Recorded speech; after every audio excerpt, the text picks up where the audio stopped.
Salut les guys, et aujourd'hui je vais vous proposer une vidéo un peu particulière puisque je vais revenir sur un univers que j'affectionne particulièrement. Vous l'aurez compris, je vais parler de Dragon Ball Z.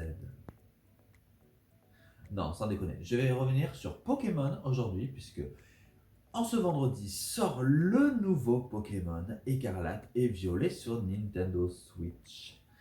Et à cette occasion, j'ai choisi de vous offrir mon top 5 des meilleurs films de la licence Pokémon. Donc voilà, je les ai tous vus, je les aime tous plus ou moins, mais j'ai choisi de vous offrir mon petit classement. Donc un top 5, un top 3 c'était trop compliqué. Donc c'est parti, on enchaîne directement, cinquième position.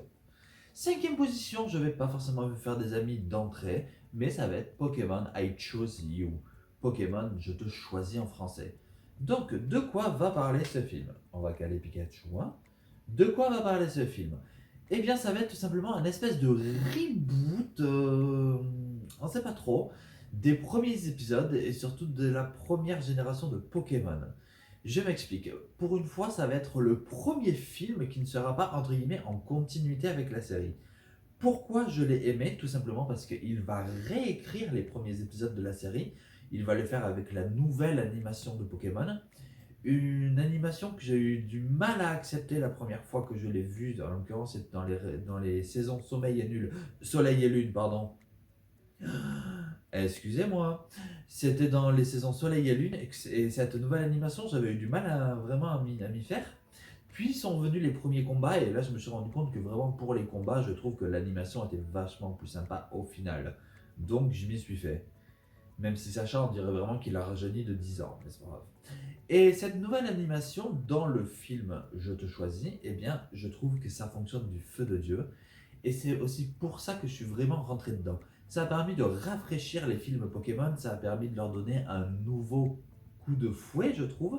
Le fait que les films ne soient plus forcément canon avec la série, je trouve ça pas plus mal quelque part, ça permet de raconter autre chose. Et surtout le fait de réécrire les premiers épisodes et entre guillemets de broder autour de nouvelles choses, j'ai trouvé ça vraiment très intéressant. Et puis, excusez-moi, on a enfin un film qui va parler entre guillemets de OO, qui est l'un de mes légendaires préférés ever. Donc rien que pour ça, j'étais super content. Maintenant, il y a deux trois choses qui ne fonctionnent pas. Effectivement, Pikachu qui parle. Autre chose qui ne fonctionne pas, Pikachu qui parle. Dernière chose qui ne fonctionne pas dans ce film, Pikachu qui parle. Non, réellement, ça c'est pas possible. Je ne sais pas pourquoi ils ont fait ça. Je fais comme si cette scène n'existait pas. Sinon, rien que pour ça, je ne pourrais pas mettre ce film dans ce classement. Mais vous l'aurez compris, je le mets dans ce classement par rapport à la nostalgie, le fait de revoir les débuts de la série avec une animation que j'estime être meilleure, être plus intéressante, et une narration qui, je trouve, va laisser la part belle à un Pokémon légendaire dont au final on n'avait jamais trop développé l'aura à travers les films, à savoir OO. Je trouve ça absolument génial. Il a enfin le droit, entre guillemets, à son propre film. Et ça fait plaisir parce que du coup, je l'adore. Donc voilà, Pokémon Je te choisis, cinquième position. On enchaîne à la quatrième position. Et là, si je vous dis Mew et Mewtwo, vous me dites Pokémon, le premier film. Donc en quatrième position, j'ai mis Pokémon, le film numéro 1, Mewtwo contre Mew. Pourquoi j'ai adoré ce film? Eh bien, tout simplement pour la maturité de son récit qui est absolument incroyable. Bon, on va pas se mentir, ce Pikachu commence un petit peu à me faire chier. Euh... Le respect est mort. Donc, vraiment, j'adore ce premier film par rapport à sa maturité qui est incroyable. Le récit, il est très adulte, il est à double niveau, pour ne pas dire à triple niveau par moment. Et rien que ça, du coup, je trouve que ça va offrir une dimension totalement spéciale à ce film. Jamais les films ne reprendront par la suite une dimension aussi adulte. Il y a vraiment des choses qui sont assez exceptionnelles. La mort de Sacha, par exemple. Oui, je pars du principe que tout le monde a vu ce film à un moment donné, hein. Mais vraiment, pour moi, le problème, c'est qu'il est trop adulte. Il est trop adulte et du coup, il est trop en décart par rapport à l'animé. Et il est vrai que ça se veut canon, et pourtant, ben non. Je suis désolé. C'est trop, entre guillemets, réaliste, trop adulte pour être en lien direct avec l'animé qui, lui, est totalement enfantin à ce moment-là, en tout cas. Et ce qui fait que le film, pour moi, n'est pas en cohérence avec les saisons par rapport auxquelles il a été fait. Autrement dit, la saison 1. Et du coup, ce film-là, c'est pour ça que je ne peux pas le mettre plus haut. Maintenant, je reconnais qu'il a des qualités techniques assez incroyables pour l'époque, qu'il a des qualités narratives incroyables pour l'époque aussi, et même pour maintenant, parce que franchement, en termes de narration, c'est vrai que les films Pokémon, on n'a pas mieux fait. Mais encore une fois, pour moi, c'est peut-être trop adulte pour que ce soit du Pokémon à 100% et pour que je puisse rentrer dedans à 100%. Ce film-là, il y a tout qui fonctionne malgré tout. Mewtwo, il est incroyable. Mew, il est très rigolo, on s'attache à lui, il est tellement mignon, on n'a pas envie qu'il lui arrive du mal. Les personnages sont bien développés, même s'ils auraient mérité de l'être un peu plus, parce que c'est un petit peu Sacha et les autres s'il reste du temps d'écran. Ce qui fait que ce premier film, voilà, il est quasi parfait, mais ils ont voulu tellement bien faire qu'à mon sens, du coup, on est trop en décart par rapport au dessin animé, et c'est pour ça que je ne peux pas le mettre plus haut. Maintenant, ce film, ça reste une masterclass. Encore aujourd'hui, il est absolument incroyable. En troisième position, ça va être Pokémon, Lucario et le mystère Mew. C'est le huitième film de la licence. Et alors, il est vrai que celui-là, la première fois que je l'ai vu, je l'avais trouvé dans un cache à 2 euros. J'étais là, ah, ça y est, j'arrive enfin à mettre la main sur les DVD des autres films Pokémon. Parce qu'à ce moment-là, je ne les trouvais plus en commerce. Et du coup, quand je l'ai trouvé, j'étais super content. Je l'ai mis honnêtement sans en attendre de trop rien parce que on va pas se mentir, le film 6 et 7, ben, j'avais été très déçu. J'avais été très déçu. Et du coup, ben, j'avais dit, ouais, allez, allez, regarde-le quand même, on sait jamais. Et je m'étais pris une claque. J'étais là, ah, ça y est, on est enfin redevenu à un truc, tu vois, qui pète. Alors, pourquoi il est en troisième position? Eh bien, déjà parce que Lucario, clairement un des meilleurs Pokémon ever, et le fait que Sacha en ait un dans son équipe, alléluia, j'ai envie de dire, pour moi, ça coulait de source. Il fallait qu'il en ait un à un moment donné dans son équipe. Le fait que Mew revienne dans un film, j'ai trouvé ça génial. Surtout qu'a priori, c'est pas le même Mew que dans le premier film. On comprend alors que des Mew, il n'y en a pas qu'un seul. Et ça, c'est génial à comprendre aussi. Toute la légende qui va être mise en place dans le film avec cette histoire autour de Sacha et de ce fameux héros légendaire qui ressemble comme deux gouttes d'eau à Sacha, comme par hasard. J'ai je veux dire, tout ça, ça fonctionne. Sur le papier, on pourrait se dire c'est con-con, mais en fait, pas du tout. Ça fonctionne vraiment. Le film est super bien foutu. Le fait que la Team Rocket et surtout Miaous soient assez intéressants dans ce film au final et ne soient pas que de simples faire-valoir. Je trouve que les combats sont vraiment très intéressants. Je trouve que l'aspect entre les deux dimensions, à savoir la dimension Pokémon et la dimension légendaire qui nous est racontée via justement les tableaux au début du film notamment, je trouve que les deux entre guillemets dimensions ensemble, ça fonctionne vraiment très bien. Je trouve que Lucario, il a une espèce de grâce. Le Lucario de ce film, j'entends. Hein. Le Lucario de ce film, il a un côté chevaleresque, il a un côté vraiment intrépide, courageux, enfin limite prêt à mourir au combat. C'est incroyable parce que il a presque voilà un comportement humain en fin de compte. Il n'y a pas de bas, il n'y a que des hauts et vraiment ce film, il est sur une très bonne ligne pendant les 1h30 de film. Et franchement, il n'y a rien à dire de plus à part que c'est un kiff total. Mew Lucario, c'est un combo extraordinaire pour un film. En deuxième position, ça va être Pokémon 2. Pourquoi Pokémon 2? Eh bien, tout simplement parce que ce film, pour moi, il est d'une beauté époustouflante.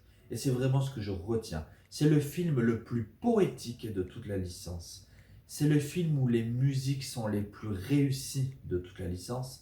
Je pense notamment au thème de Lugia, forcément, qui est incontournable, qui est une véritable pépite, un diamant ce thème. Il me fout les poils à chaque fois que je l'écoute. Elle est magnifique cette musique, vraiment. Lugia n'est pas mon légendaire préféré de la deuxième génération, vous l'aurez compris. Moi, je suis plutôt team OO. Big up. Mais, mais malgré tout, là, ça fonctionne. Tout le délire autour des trois oiseaux légendaires, donc Sulfurar, Ticodin, Elector, j'ai trouvé ça génial. Le vaisseau du grand méchant, je l'ai trouvé très bien fait en images de synthèse. C'est très intéressant, du coup, avec les images animées du dessin animé. Et ça fonctionne vraiment. Le méchant, il est méchant. Donc là aussi, ça marche. Le fait qu'on soit sur une histoire beaucoup plus mystique, beaucoup plus poétique après ce premier film qui était très premier degré, où ça nous parlait de clonage, là on va partir sur quelque chose de plus terre à terre. de plus légendaire, de plus, enfin limite fantasy par moment. Le fait que ça aborde un petit peu la deuxième génération, à ce moment-là, j'ai trouvé ça génial.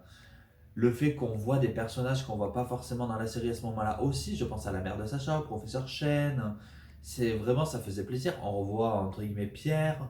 C'est un film pour moi où il y a tout qui va. Les trois oiseaux légendaires, quand à la fin ils se foutent sur la gueule, là aussi c'est super bien. Même si c'est vrai qu'en revoyant le film, je me dis, mais ils sont bourrés les oiseaux, c'est pas possible. Parce que limite, ils vont mettre 10 minutes à ce qu'il y en ait un qui arrive à toucher l'autre. Tu te dis, mais ils savent pas viser, ça se passe comment? C'est quoi le délire? Mais vraiment, sinon, c'est dommage. C'est peut-être le seul petit bémol, c'est qu'à la fin, le combat entre les trois oiseaux, alors voilà, ils n'arrivent pas trop à se toucher l'un l'autre, c'est un peu relou, quoi. On a le sentiment qu'ils voulaient pas qu'il y ait de blessés, quoi, les scénaristes. Luja est absolument divin, le fait qu'il se fasse vraiment attendre dans le film pour mieux apparaître aux trois quarts. Quand il apparaît, du coup, il a un côté très majestueux, très beau, mais très charismatique. C'est un Pokémon vraiment absolument magnifique. Et c'est pour ça que je mets ce deuxième film vraiment en deuxième position, parce qu'à mon sens, vraiment, c'est rempli de poésie, c'est rempli d'amour dans le bon sens du terme pour les fans. Et il y a tout qui fonctionne vraiment. C'est, je trouve, un film qui est incomparable dans l'animé Pokémon. Mais malgré tout, il n'est pas premier. Et je vais vous expliquer pourquoi. On enchaîne. Première position. L'ascension de Darkrai. Pokémon, le film 10. Alors ce film-là, la première fois que j'ai voulu le voir, j'avais une peur. Pourquoi? Parce qu'il met en avant, donc dans son nom, Darkrai, qui est clairement dans les trois Pokémon que je préfère de tous les temps. Darkrai, mais il est tellement ouf, mais il a un charisme de malade, ce Pokémon. Je le trouve, mais incroyable. Et le fait que Sacha l'ait affronté en Ligue Pokémon de Sinnoh, j'avais trouvé ça tellement fou à l'époque. Mais voilà, ce film va être centré donc sur un Darkrai mi-gentil, mi-méchant, qui va du coup affronter la guerre entre Dialga et Palkia, donc les deux maîtres du temps pour l'un et de l'espace pour l'autre, ce qui fait que ça nous offre un combat absolument fou, furieux. Darkrai au milieu de ça, je rappelle que Darkrai c'est le Pokémon cauchemar, qui peut entre guillemets te modifier la tête pour te faire vivre tes pires cauchemars. Donc il a vraiment cet aspect fantomatique, mais fantomatique très effrayant. Et c'est vrai que dans cette génération, il y avait eu Spiritomb aussi, qui je trouve était un Pokémon absolument démentiel. Darkrai et Spiritomb, je les avais kiffés les deux. Mais voilà, ce film avec Darkrai, pour moi, il y a tout qui fonctionne. Le village dans lequel vont se rendre nos héros, là aussi, c'est très bien fait parce que c'est un petit peu un village au milieu de nulle part avec une histoire, avec une légende. Là aussi, ils vont découvrir la légende locale et celle-ci va se mettre en place petit à petit. La Team Rocket, qui là aussi n'a pas un rôle simplement de faire valoir, qui n'a pas non plus un rôle démesuré, mais qui a un rôle qui est là un petit peu running gag pour détendre l'atmosphère, parce que mine de rien, à la fin, on est sur une ambiance qui est quand même assez dark.